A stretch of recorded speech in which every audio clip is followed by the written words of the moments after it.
Hello मेरे प्यारे दोस्तों, धार्मिक ज्ञान वीडियो चैनल में आपका स्वागत है। अगर इस चैनल पर नए हैं तो कृपया हमारे चैनल को सब्सक्राइब जरूर करें और वीडियो को लाइक अवश्य कीजिए। आज हम इस कहानी में बताएंगे रावण के जीवन से जुड़ी कुछ रोचक बातें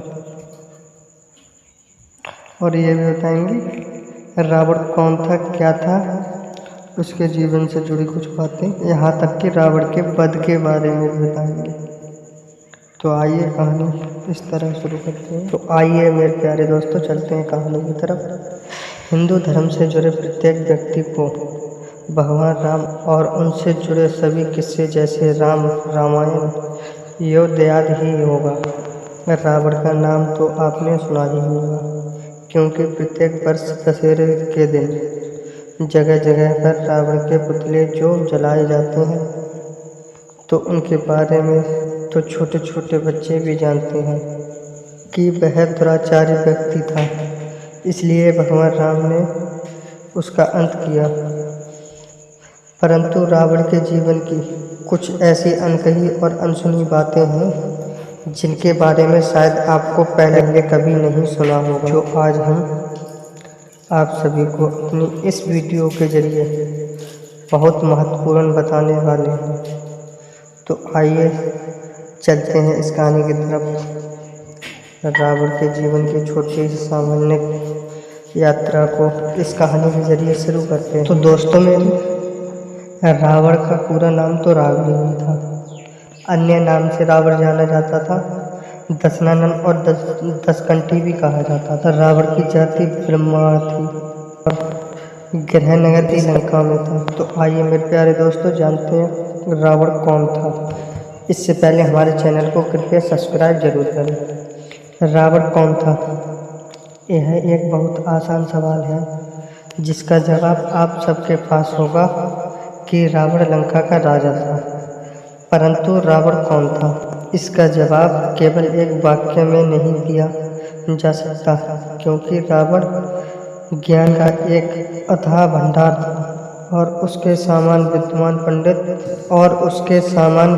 पंडित इस पूरे विश्व में ना पहले कभी हुआ था और ना ही आगे कभी होगा। आप सोच रहे होंगे कि यदि वह पंडित था तो भगवान राम ने उसका वध क्यों किया।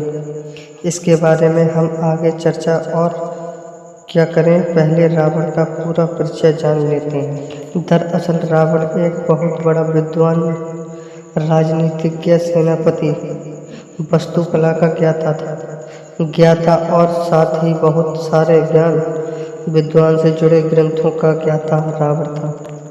अपनी सिद्धि और तपोबल के जरिए उसने अपना जीवन में बहुत सारी मायावी शक्तियाँ अर्जित कर ली थी, जिसकी वजह से उसे इंद्रजाल, तंत्र मंत्र, सम्मोहन और न जाने कितने प्रकार के जादू करने के लिए वह विख्यात था।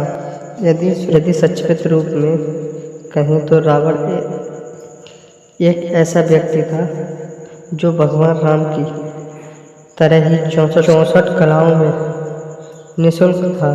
तो जैसे कि रावण के पिता का नाम विश्रवावा था, माता का नाम केकसी था और रावण की पत्नी का नाम मंदोदरी था और दूसरी पत्नी का नाम दैवलिनी था।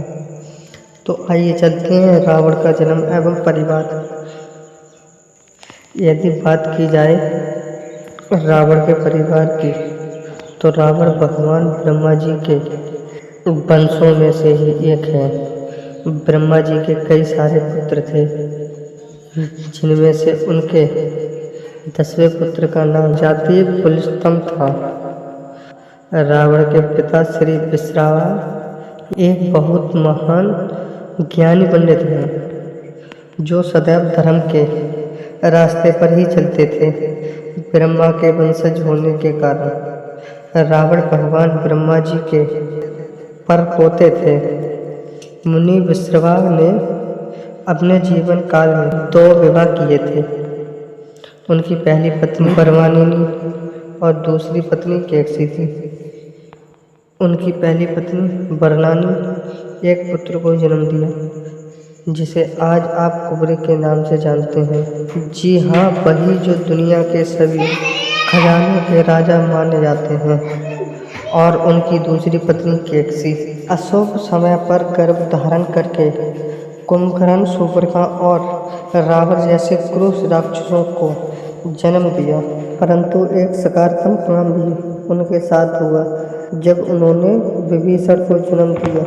विभीषण राक्षस कुल में पैदा होने के बाद भी बहुत ज़्यादा सह स्वभाव का व्यक्ति था। और जानिए रावण का विवाह।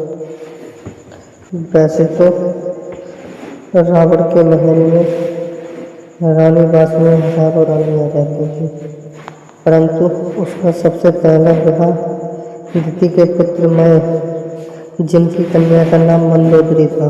मंदोदरी का प्रकट हेमा नामक एक अप्सरा के गर्भ से हुआ था। रावण इतिहास में यह भी बताया जाता है कि मंदोदरी राजस्थान के जोधपुर के पास के ही एक क्षेत्र जिसका नाम मंडोर है, वहाँ की रहने वाली थी। उनका विवाह रावण के साथ हुआ, जिसके बाद उन्होंने कई सारे पुत्रों को जन्म दिया, जिसमें एक मुख्य इंद्रजीत, मदोहर, पृषद, विरूपाक्ष और भीषम वीर थे। जिनके अलावा रावण की बहन शूर्पणखा का विवाह भीम रावण ने कराया था। शूर्पणखा के पति का नाम दानवराज विदु था, जो दानवराज कालका के पुत्र थे। क्या यही सत्य था कि रावण के 10 सिर थे? वैसे तो आप सभी यह जानते हैं कि रावण, जिसे दशनंद भी कहा जाता है, उसके 10 सिर हुआ करते थे। परंतु तकनीक लगाकर देखा जाए तो किसी भी मनुष्य के 10 सिर होना संभव नहीं है। 10 सिर होना उसके भी बस में नहीं था। हमारे शास्त्रों में बताया जाता है कि रावण के 10 सिर थे, बल्कि भ्रमित रूप से दिखाई देते थे। आप सोचेंगे कि ऐसा कैसे? तो चलिए बता दें कि दरअसल रावण अपने गले में एक नौवंडी रत्नों से बनी सुंदर माला पहनता था, जिसमें नवरत्न के बड़े बड़े मोती लगे हुए थे।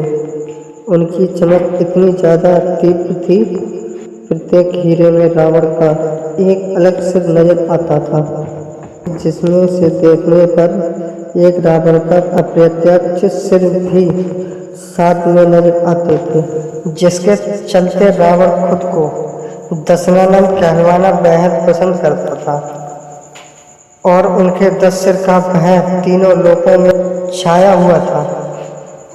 ऐसा भी कहा जाता है कि रावण एक मायावी व्यक्ति था, जिसके चलते वह अपने एक सिर के काट जाने पर दूसरा सिर वहाँ उत्पन्न हो जाता था।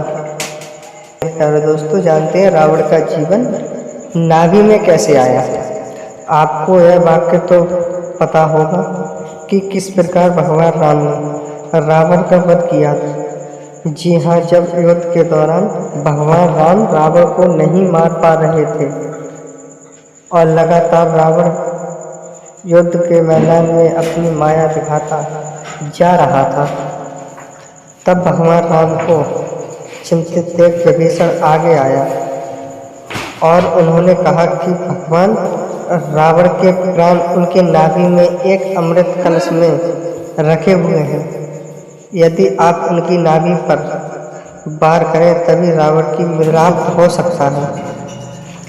पुराणों में ऐसा कहा जाता है कि रावण अमर होना चाहता था, जिसके चलते उसने भगवान ब्रह्मा की वर्षों तक घोर तपस्या की, जिसके बाद भगवान ब्रह्मा ने उन्हें वरदान देते हुए उनका जीवन कलश उनकी नाभि में स्थित कर दिया, जिससे रावण अपनी इच्छा अनुसार अजर अमर तो हो गया, परंतु ऐसा नहीं हो पाया कि उनकी मृत्यु हुई ना हो। त्रिलोक विजेता, आपने तो सुना ही होगा कि रामायण के मंचन के दौरान रावण को त्रिलोक विजेता कहकर संबोधित किया था। आखिरकार ऐसा क्यों, चलिए जानते हैं। दरअसल रावण ने अपनी नीतियों के बलबूते अपने आसपास के मुख्य राज्यों के अंगदीप, माल्य, बहारादीप, शंखदीप, कुशदीप, यशदीप और अंग्रहालय, इन सभी राज्यों पर धावा बोलकर अपने अधीन कर लिया था। उसके बाद नंबर आया लंका का। उस समय लंका पर कुबेर का राज्य स्थापित था। कुबेर, जो रावण का सौतेला भाई भी था, उसे लंका से पराजित करके रावण ने उसे वहां से भगा दिया और स्वयं लंका पर अपना अधिकार जमा लिया। वहां से भागने के बाद कुबेर कैलाश पर्वत के ही आसपास के क्षेत्र से आज तिब्बत के नाम से जाना जाता है, वहां पर रहने लगा। उस समय कुबेर के पास एक पुष्प विमान भी था, जो मान गति से चलता था और हवा में उड़कर कहीं पर भी ले जाया जा सकता था, जिसे रावण ने कुबेर से छीन लिया था। उसके बाद रावण ने इंद्रलोक पर भी अपना अधिकार जमाने के लिए धावा बोला, जिसके बाद रावण ने पुत्र मेघनाद ने इंद्र को हराकर इंद्रलोक भी अपने नाम कर लिया था, जिसके बाद से मेघनाद को इंद्रजीत के नाम से संबोधित किया जाया करता था। तब से ही रावण को त्रिलोक विजेता के नाम से कहकर संबोधित किया जाता था। पुष्प विमान की विशेषता थी। पुष्प विमान निर्माण करने का पूरा कार्य ऋषि के द्वारा किया गया था और इसके निर्माण में विश्वकर्मा ने भी अपना सहयोग दिया था। दोनों के सहयोग से ही उस समय प्राचीन काल के दौरान ऐसे अकल्पनीय पुष्प विमान का आविष्कार हुआ था। पुष्प विमान एक विभिन्न प्रकार का विमान था, जिसे अपनी इच्छा के अनुसार छोटा व बड़ा किया जा सकता था। एक समय पर काफ़ी सारे लोग को पुष्प विमान में चढ़ाकर एक स्थान से दूसरे स्थान तक आसानी से ले जाया जा सकता था। श्री रामायण रिसर्च कमेटी के चर्चे विभाग द्वारा रावण के उस पुष्प विमान के 4 बड़े हवाई अड्डे पाए गए थे, जिसका नाम शानवाड़ा, गुरु लोकोपोता, तोती पोलकंद्रा और बरियापोला था।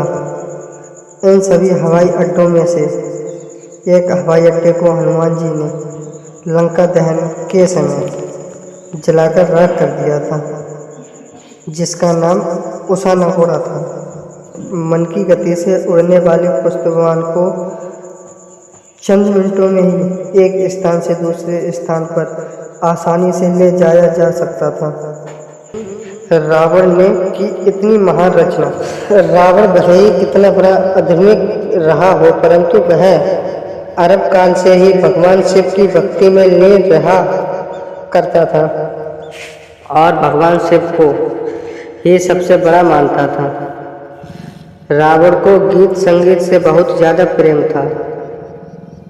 इसके चलते ही आपने बहुत सारे चित्र में रावण के हाथों में वीणा देखी होगी। रावण वीणा वरदान किया करता था और वह इतना अच्छा वीणा बजाया करता था कि स्वर्गलोक से देवता आकर उनके वीणा वरदान को सुना करते थे। अपने पुत्र को अजय और अमर बनाने के लिए रावण ने अपनी शक्ति के बल पर नवग्रहों को आदेश दिया था कि जब मेरे पुत्रों का जन्म हो तब तुम सभी को 11वें स्थान पर रहना है। सभी देवताओं ने रावण की बात को मान लिया, परंतु शनिदेव ने रावण की बात की अवहेलना करते हुए 12वें स्थान पर जाकर बैठ गए, जिसकी वजह से रावण इतना ज़्यादा क्रोधित हो गया था कि रावण ने शनिदेव को बलपूर्वक अपने महल में कई वर्षों तक बंदी बनाकर रखा। उसके जीवन की सबसे रोचक बातें तो यह थी कि वह जानता था कि उसका मोक्ष केवल विष्णु भगवान के अवतार के हाथों ही लिखा है।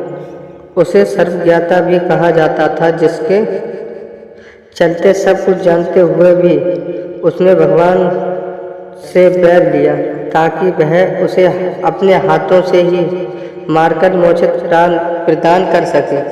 एक कथा के अनुसार यह प्रसिद्ध है कि रावण एक बार भगवान शिव को प्रसन्न करने के लिए कई सालों तक रावण हवन यज्ञ करता रहता, परंतु भगवान प्रसन्न नहीं हुए। तब उसने अपने सिर काटकर भगवान को अर्पण करना चाहा। जैसे ही वह एक सिर काटता, उसका दूसरा सिर प्रकट हो जाता।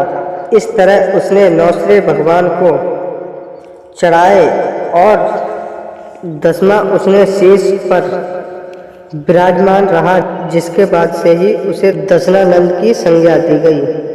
माता सीता लगभग 11 महीने तक रावण के महल में स्थित अशोक वाटिका में रहीं, परंतु रावण ने उन्हें एक बार भी नहीं छुआ। ऐसा इसलिए क्योंकि रावण एक श्राप से श्रापित था, जिसमें रावण को यह श्राप दिया गया था कि यदि वह किसी स्त्री को जबरदस्ती से प्राप्त करना चाहेगा तो उसी समय उसके सर के 10 टुकड़े हो जाएंगे। इतना महान विद्वान और बलवान होने के बावजूद भी रावण किंद्रा नरेश वाली से हार चुका था। किंद्रा नरेश वाली ने लगभग 6 महीने तक उसे अपनी खाक में दबाकर अपनी तपस्या में लीन रहे। भारत के दक्षिण हिस्सा में रावण को भगवान के रूप में माना जाता है, क्योंकि ऐसा मान्यता है कि रावण के काल में कई भी गरीबी व्यक्ति गरीब नहीं था।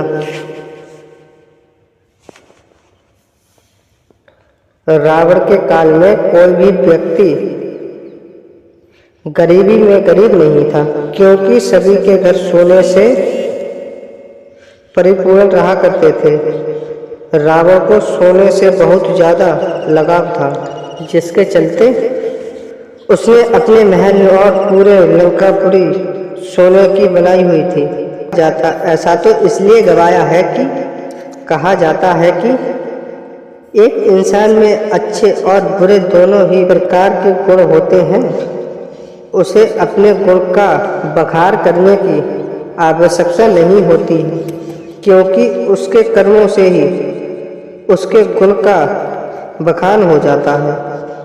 भगवान के अनुसार इंसान को केवल अपने जीवन में प्राप्त कर्मों को करते रहना चाहिए, ना ही फल की चिंता करनी चाहिए और ना ही अधर्म के मार्ग पर चलना चाहिए। अधर्म के मार्ग पर चलने के बाद